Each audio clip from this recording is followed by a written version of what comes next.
Habang naglalaro pala itong mga batang, bumisita pala dito ang tatay ni Rene Baterbonia. Nandito din yung mga kapatid niya at hindi naiwasan ni Ate Robelyn na mapaluha. Alala niya siguro dito si Rene Baterbonia. Dito na kasi umiikot yung oras ni Bobe. Halos eto na kasi yung pangalawang bahay ni Mr. MVP. 2, 1, go!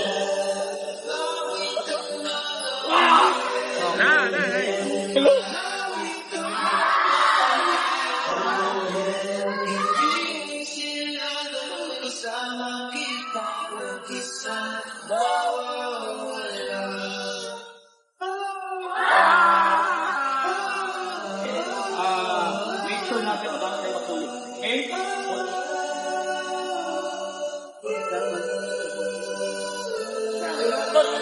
Wala. Ano? Waterbond. Okay, reaction kayo na kay premium niya. Ya.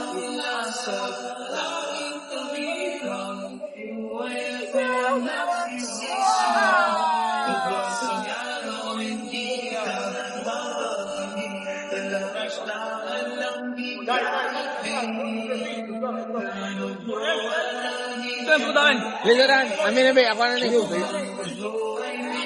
Boy? Philippines, ano no kami, Philippines. Philippines, bro. Philippines. Alright. Para kayo upload.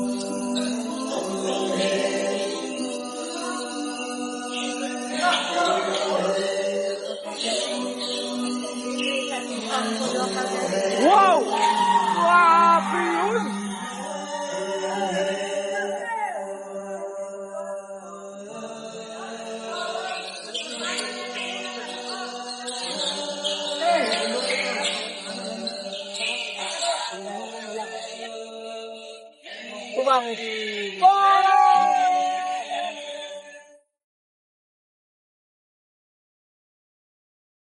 Habang naglalaro pala itong mga batang, bumisita pala dito ang tatay ni Rene Baterbonia. Nandito din yung mga kapatid niya at hindi naiwasan ni Ate Robelyn na mapaluha. Alala niya siguro dito si Rene Baterbonia. Dito na kasi umiikot yung oras ni Bobe. Halos eto na kasi yung pangalawang bahay ni Mr. MVP. 2, 1, go!